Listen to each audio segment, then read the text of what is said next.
Today's video is going to be a little different for those that have never come across me before. I'm Aditya, the other half of Essence of Thought, and I work mostly in the background for this channel. My duties include helping in research, checking video quality, occasionally helping out in video responses, and looking into legal issues that may arise. I met Peter/Ethel at University of Surrey in the United Kingdom back in 2014, when Essence of Thought was still being run solely by them. Technically, we first met at the Atheist, Humanist and Secularist Society table at the Freshers' Fair, but did not actually see each other until the society's first meet that year. As someone who had just recently inched out of the irreligious closet and was yet to come out of the queer one, my understanding of humanism as a philosophy was very shallow. The same went for a lot of the dialogue surrounding the atheist community. Naturally, I asked a lot of questions. Yet the way I asked them led to several people present, including Peter, to think I was trying to trip them up. It would be another week before they realized I was indeed in the dark about a lot of things. And another good few weeks before we started dating. But a lot of you know that story and what happened after. Today, I will address something I get asked very often, which is, when did I first start questioning religion? Or was I even brought up in one? The short answer to that is yes. Yes, I had a religious upbringing, and it took a certain period of growing doubt to finally reconcile with the non-existence of a higher power. Long answer, it wasn't that easy. That certain period of growing doubt? That lasted for over a decade. You see, I was brought up in a society where culture, politics, and religion are almost inseparable. And combine that with a host of mental health issues, facing the prospect of no higher being up there to vindicate me in case of injustice, or to reward me for doing the right thing was scary. Like for a lot of people from this part of the world, even the concept of atheism itself for me was pretty unclear as to what it entails. Unlike Abrahamic religions, which have a strict tenet laid out on how to deal with those that do not believe, Hinduism, which is the majority religion in India, does not speak about atheism directly. It merely lays down certain principles that one is to follow, and dispute arises only when they are violated. And I'm grossly simplifying things when I say that. The many scriptures, the many contradictions within scriptures, the current revisionism surrounding religion, the many schools of philosophy, and the debate surrounding what is and isn't a part of Hinduism would make for another video or two. Coming back to the original point, because of the lack of a direct damnation due to disbelief in most prominent scriptures within the religion, the religious will often blend Hinduism with culture, calling it a way of life rather than a religion. And they will try to seem as though being atheist is acceptable. That is, until one defies the scriptural practices. Hindu atheist is a Trojan horse used by many who do not follow a particular deity in Hinduism, but otherwise uphold the practices laid down, such as caste system. Sometimes atheists will be labeled Hindu forcibly by such people to inflate their numbers, in a move similar to the Catholic Church's refusal to acknowledge ex-Catholics unless excommunicated.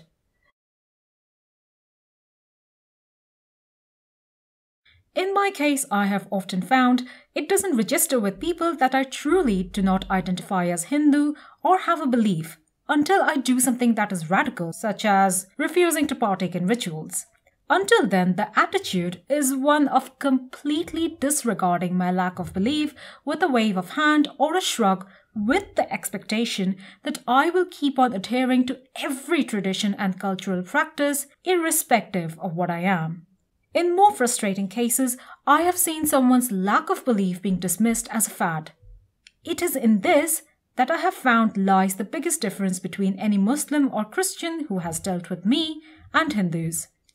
Unlike the former, the gasps and sermons do not happen until I do something truly astounding, like declare that I eat beef or pork, or when I will criticize Ram for putting Sita through a purity test by fire as demonstration to his followers for her truth.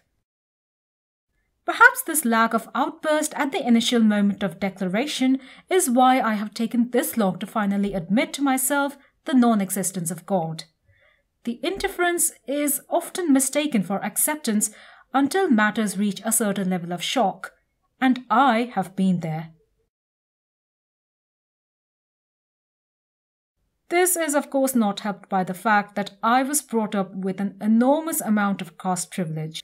For those that do not know, Hindu societies have a system of caste, subcastes and mixed castes, not much unlike the feudalism that existed in Europe. The difference is caste system has way more religious sanction than feudalism did, and intercaste mobility is harder, almost impossible compared to interclass mobility.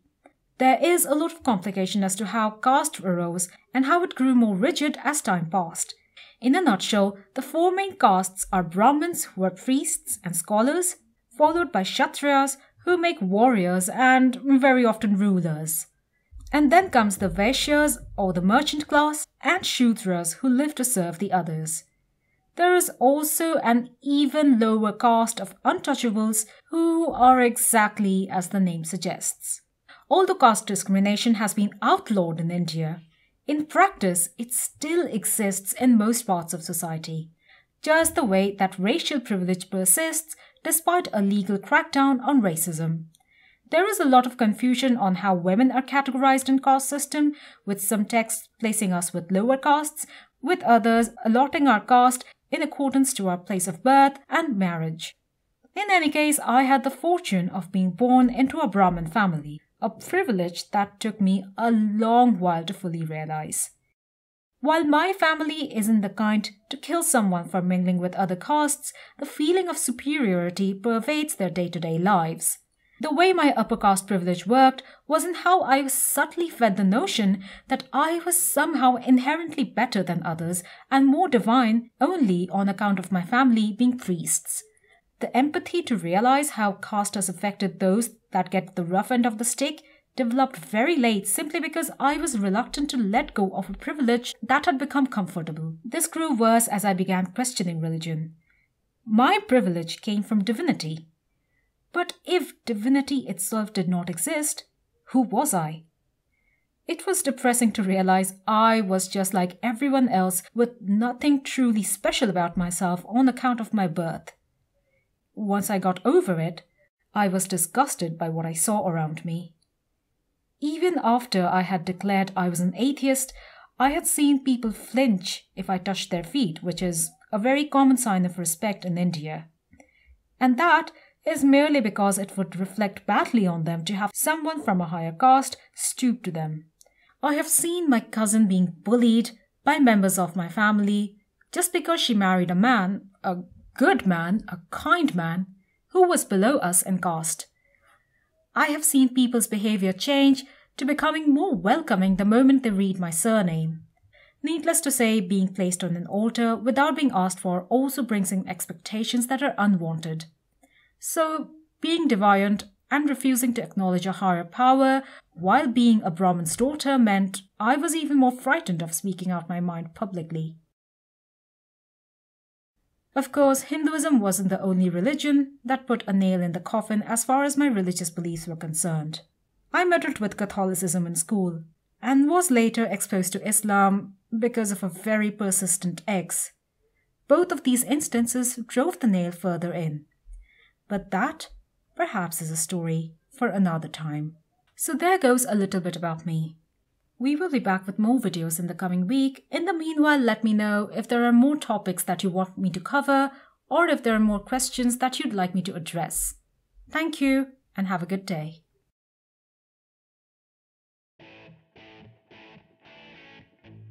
Hi there. I'd just like to say a few things here at the end of the video before you go. First, I'd like to thank everyone who's ever donated to the channel via Patreon, giving a special thanks to the following people: Hannah Banghart, Matthew Kovac, John Schoenrock, Alexander Williams, Ernst Puna, and Daniel Martinez. Your support has ensured this channel its ability to grow over the years and really is the only thing that manages to keep the channel afloat. I'd also like to ask that you comment down below and like this video, as well as subscribe and follow Essence of Thought on Facebook, Twitter and Instagram. Please also consider following Atheist Alliance International on Facebook, an organisation dedicated to helping atheists around the globe. Any comments utilising language which insults others on the basis of perceived gender, sexuality, ethnicity or ability both mental and physical will be removed immediately, and the commenter may be blocked on the moderator's discretion. Let's keep this space one which upholds the humanist values. Thank you.